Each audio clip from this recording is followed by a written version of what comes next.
This is the ultimate coping skills guide for teens who are struggling with their mental health. Hi, I'm Mallory Grimste. I am a teen therapist and I am here to help you improve your mental health. If that is something that you're into, don't forget to hit that subscribe button and turn on the bell notification. That way you're notified every single time I post a new video. So because this is the ultimate coping skills guide, I want to get right into it. But before I can, I do need to just remind you that coping skills are not the same as solving the problem skills or problem solving skills. I don't know why I said that so weirdly.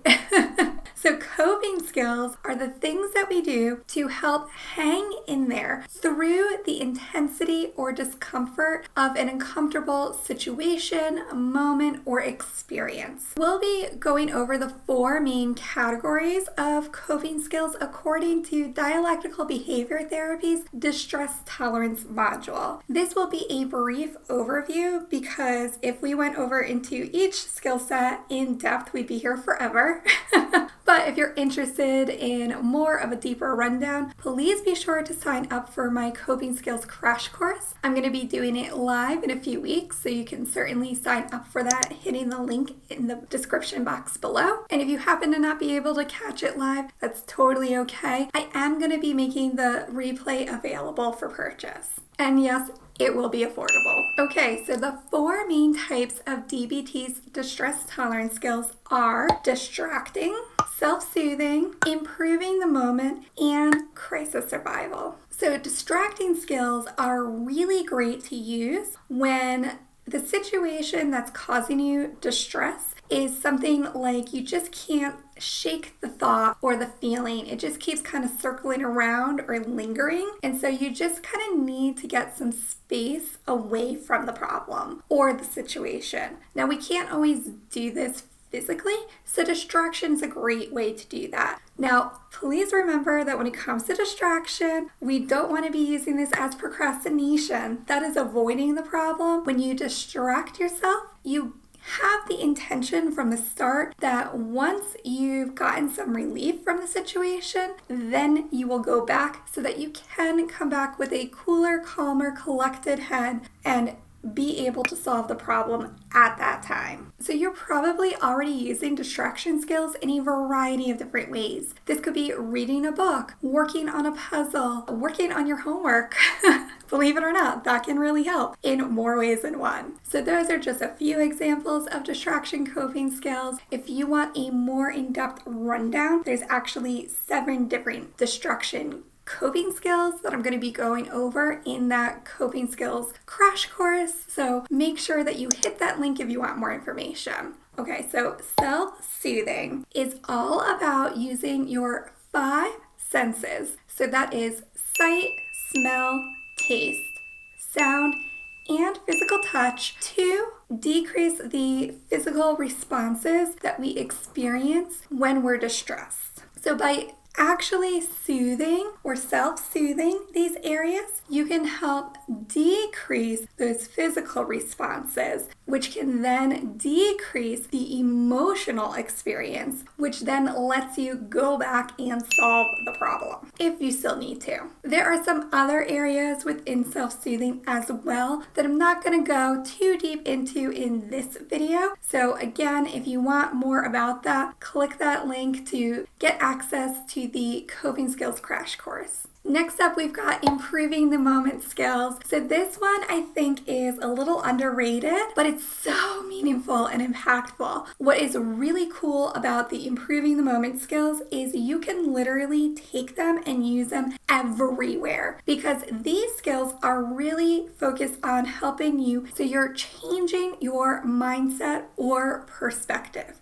This is great when you can't change what's happening or you don't have much control in the immediacy of what's going on. This helps you hang in there by changing the way you think about these circumstances so that then you can affect change in other ways. Pretty cool, right? So some great ways of improving the moment are by checking in, like, is there another meaning that you can put to the situation? So a question that I like to use for that is, what is the opportunity here? Sometimes we get stuck in how awful a circumstance is, and we forget that, well, it's healthy to feel a little down and sorry for ourselves. I mean, nobody wants to be going through down times, but not staying in that state alone. If we stay stuck in our misery, God, that's just awful, right? Being able to improve your moment by thinking about that situation a little bit differently, by acknowledging this is really awful, I feel really bad, and that's okay. And also, maybe there is some other opportunity here that I can use to further whatever it is that I'm trying to change. So within DBT, there are actually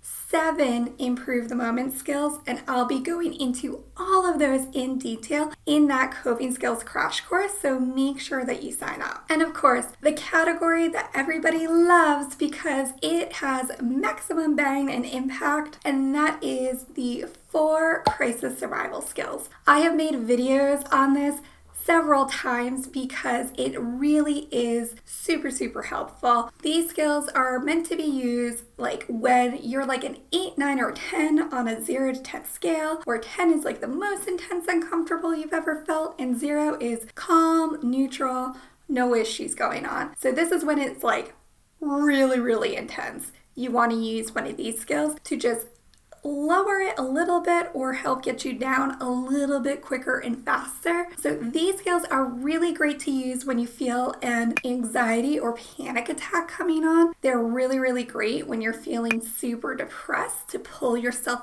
out of that mood. You can even use these when you just need to feel better really fast.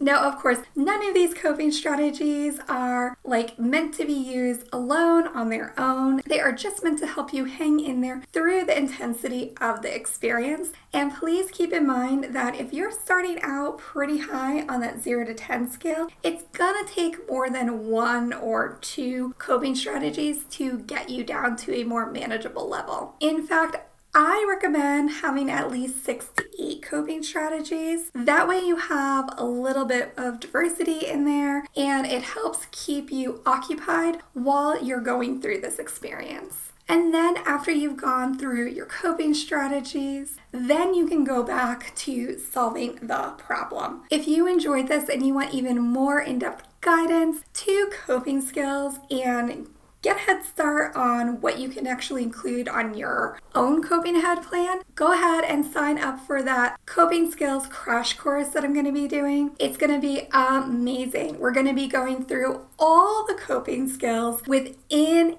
each of these 4 categories, and it will be an opportunity, if you want to come live, to ask me any questions that you have about coping skills and get my response right then and there. If you're not able to make it, you can leave me a message with what questions you want me to answer, and I'll make sure that they make it in there so that you can catch it on the replay. I can't wait to see you there. If you found this helpful, please be sure to share it, and as always, thanks for watching.